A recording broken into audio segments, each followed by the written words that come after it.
का दूसरे चरण का इलेक्शन होने वाला है और मेरे से बहुत सारे लोग पूछ रहे हैं कि भाई बाजपट्टी विधानसभा क्षेत्र संख्या 27 से किसको वोट करना चाहिए और क्या बेहतर विकल्प है। तो मैं तो कहूँगा कि भाई पहले ना आप आरजेडी को साइड करो, ठीक है, उसके बाद हम सोचेंगे किसको करना है। क्यों? क्योंकि आरजेडी को वोट करने का मतलब है असदुद्दीन ओवैसी को आतंकवादी बनाना। तो आपको लगता है कि देश का असदुद्दीन ओवैसी आतंकवादी है, ये चोर के बेटा को कहने से हो जाएगा क्या?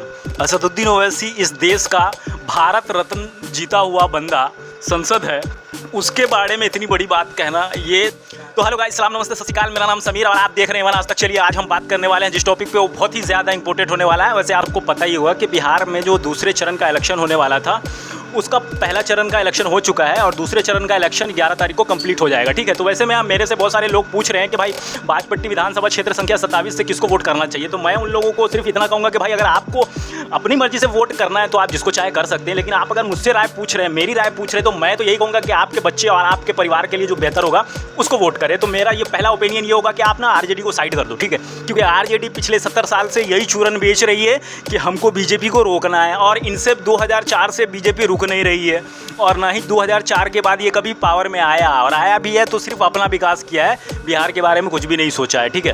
बिहार के लोगों को एक नया मौका दे रहा है कि आप अपने बच्चे अपने भविष्य के लिए वोट करिए। तो मेरा ये मानना है कि हर वो व्यक्ति जो बिहार से मोहब्बत करता है, जो इस देश से मोहब्बत करता है, उसको ये सोचना ज़रूरी है कि वो किस मुद्दे पर वोट कर रहा है। क्या फिर आप ऐसे लोगों को वोट करेंगे जो समाज के अंदर में एक शांति का माहौल हो, लोगों को जीने में मज़ा आए। आज क्या इस देश में कोई भी सुरक्षित है? कोई सुरक्षित नहीं है। उसका कारण ये है कि माहौल ऐसा क्रिएट कर दिया गया है। तो इसलिए मैं ये कहूँगा कि जनसुराज एक अच्छा विकल्प है उन लोगों के लिए जो तीसरा विकल्प ढूंढ रहे थे आरजेडी और जेडीयू के होने के बावजूद भी। और ये बिहार के लोगों को पता है कि जिस तरीके से जनसुराज चुनाव लड़ रही है, जिस तरीके से पतंग छाप चुनाव लड़ रही है और जिस तरीके से और भी पार्टियां, ऐसे पार्टियों को वोट करने में फ़ायदा ये होगा कि जब सारी पार्टियां चुनाव जीत कर आएंगी तो सबका मिलकर सरकार बनेगा, और जब सब मिली हुई सरकार होगी तो देश के अंदर में इतनी गैदरिंग नहीं होगी, ठीक है। और अगर आप ये पर्सनली चाह रहे हो कि आरजेडी जीत कर आए तो आप जंगल राज फिर से लाना चाह रहे हो, ये भी एक सवाल है। मेरा बाजपट्टी के लोगों से सिर्फ इतना कहना चाह रहा हूँ कि आप जिसको चाहे वोट करिए, लेकिन अपने परिवार के लिए, अपने भविष्य के लिए मेरा ये मानना है कि मुस्लिम परिवार के अंदर में एक जागरूकता होनी चाहिए। और जब मुस्लिम कम्युनिटी के अंदर में हाथ में कलम और स्कूल का बस्ता जब उसके पीठ पर होगा तो ये कम्युनिटी खुद ब खुद ऊपर आएगी, और ये बेहतर विकल्प है तीसरा विकल्प जिसको बोलते हैं जनसुराज। मैं जो बात कर रहा हूँ इतना गुस्से में आपको लग रहा होगा, लेकिन मैं इतना गुस्से में नहीं हूँ। आप लोग को भी ये समझ में आ रहा होगा कि तेजस्वी की जो पार्टी है आरजेडी जिसका नाम है, वो ये चाहती है कि बिहार में हमारे अलावा कोई राज ही न करे।